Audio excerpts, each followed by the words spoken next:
3, 2, 1. That's right, Devin. I'm currently in front of the Long Beach Police Department, which is where Cassie Barker and Clark Gladner used to be employed. Now, the mood here is certainly that of shock. The whole community is just stunned that something like this could happen. Well, Peter, there are no totaled vehicles or blue lights out here today, but there is still a ton of debris left over from this accident. Now, I just want to show you. You can see here the pieces of both cars strewn up and down this highway, and that kind of gives you an idea of just how bad this wreck was. Hey, Mel, that's right. I'm here at the Mobile County Republican Party, where, as you can see behind me, there are a ton of people here watching the election results come in live. I have State Senator Rusty Glover here with me to talk about what he thinks so far. Well, we're cautiously optimistic. Northwest Florida is now coming in. Trump's ahead by a slight amount, and we feel very strongly that Northwest Florida is going to pull him through Florida. All right, thank you so much. I appreciate it. As you can see, people here are just getting excited for the results that are coming in so far, and we will keep you updated as the night carries on. But that's all for us right now. I'm going to send it back to you guys in the studio. Last night, we focused in on ISIS because they're a threat we see carrying out attacks regularly. But that doesn't mean some of our previous threats are no longer a concern.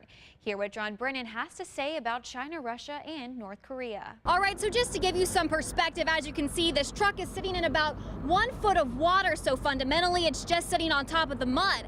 However, where we are right here in this boat, it's 11 feet deep. So if the truck had gone over this side of the bayway, we might be looking at a lot different situation. Ashley, as you know, today was the final day of the 1065 Music Festival, and it ended with a much anticipated performance. So if you're experiencing traffic delays here, it's probably a result of the construction work happening here at the I-65 overpass in Cottage Hill Road. We're at the lot located at Joachim and St. Francis Street, and you can see here where they've already covered up the stall numbers on each parking spot so people don't get confused. But here at the lot on Jackson, they haven't done that yet. Police Chief James Barber says one of the main ways that teenagers get access to handguns is through unlocked cars. So what they'll do is they'll go into a neighborhood, pull on the car door handles until they find one that's unlocked, and here in the South, he says it's not hard for them to find what they're looking for, which is usually a handgun.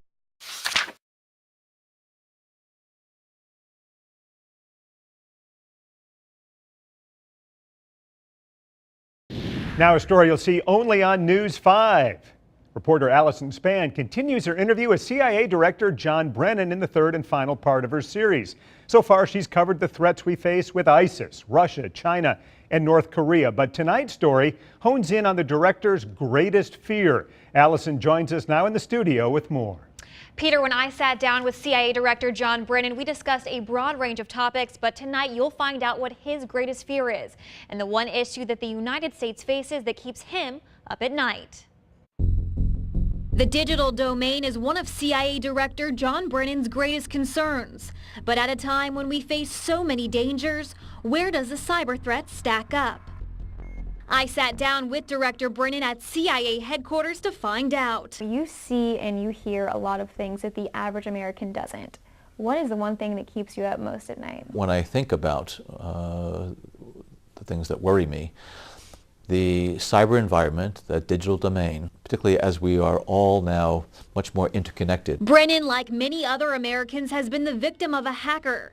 Just last year, his personal email was hacked.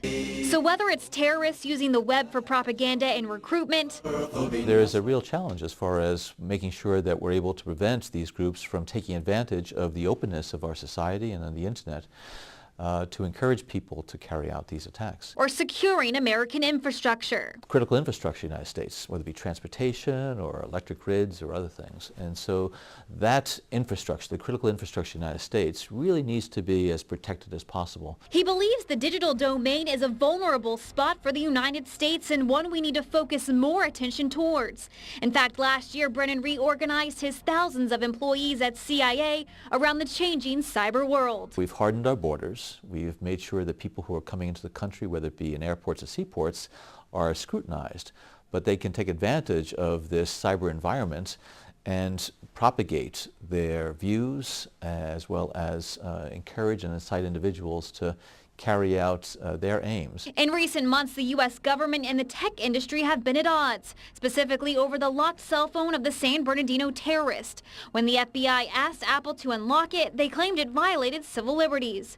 Director Brennan calls for the intelligence and tech communities to form a partnership. What we want to do is to work with them so that we can help protect the security of this country, so that the terrorist groups and our adversaries are not able to exploit that environment.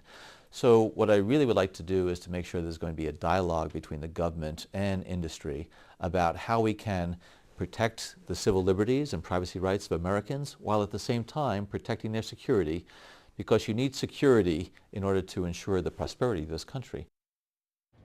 Now, that was the third and final part of my series. If you missed any of my interview with CIA Director John Brennan that you would like to see, you can find all 3 parts on WKRG.com or on my Facebook page at WKRG Alison Spann. For now, reporting live in the studio, Alison Spann, News 5.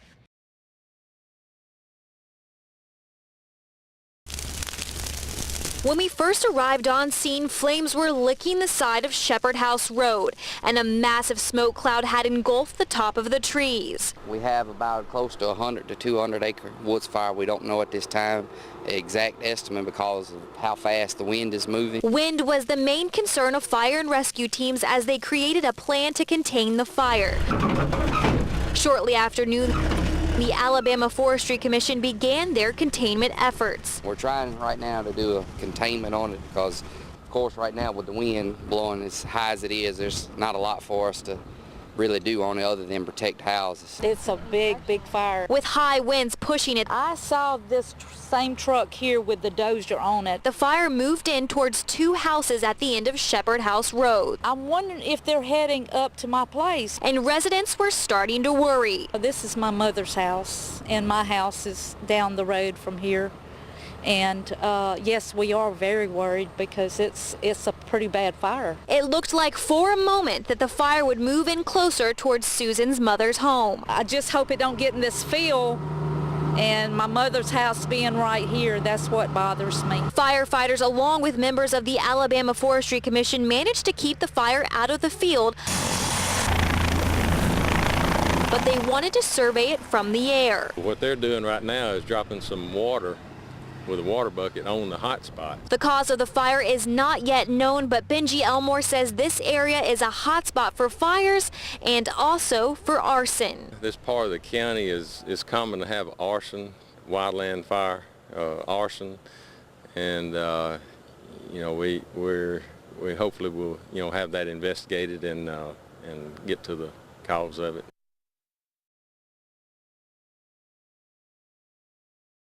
With the vice presidential debate coming up tomorrow night, News 5 decided to head to downtown Mobile to see if people could identify our 2 vice presidential candidates, Tim Kaine and Mike Pence.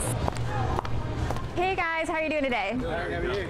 I am doing well. I was wondering if you would want to take part in a little quiz that News 5 is giving today. No. No? No, thanks. No, thank you. No? Are you sure? Would you want to participate in a News 5 quiz this afternoon about the vice presidential debates? What about it? All right, do you know who this man is? Yes, Pence. Yes. Do you know who he is? Running with Hillary Kaine. Do you know who this man is? Yeah, Mike Kaine. Close. This man. No clue. Who is this? Brad Pitt. This one? This is tough. I don't know if you'll know him.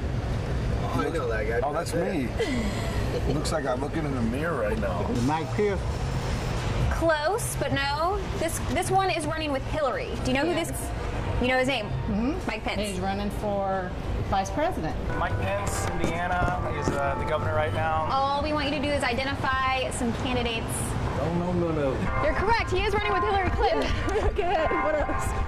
Don't know his name? I can't think right now. He is running with Hillary. There's your hint. We were just talking about him the other day. We have no clue. We figured Hillary was still running by herself. He's running with Donald Trump. Yes. Know his name. Starts with an M. Don't film me saying this. Kaine is right. First name starts with a T. Mr. Kaine. Who is this man? Do you know who this man is? Mr. Pence. Correct. What about this guy? This was a tough one. Congratulations. Have a great run. Know who this is? Brad Pitt's dad. I don't think so. I think my husband's much better. Do you think you're going to be watching the debate tonight? Absolutely. So now, are you going to be watching the debate tonight? Yes. You are? You excited about it? Yes. You're going to be watching the debate tonight? I will. Trick question. Debate is tomorrow night, but you're going to be watching? I will. Are you going to be watching the debate tonight? I'm going to try to. I watched the debate last week, isn't it? Tomorrow? Okay, that's a trick question. And now finally, to set the record straight, this is Republican Vice Presidential nominee Mike Pence running with Donald Trump. And this is the Democratic Vice Presidential nominee Tim Kaine running with Hillary Clinton. And these two will debate tomorrow night on October 4th. For now, reporting to downtown Mobile, I'm Alison Spann with News 5.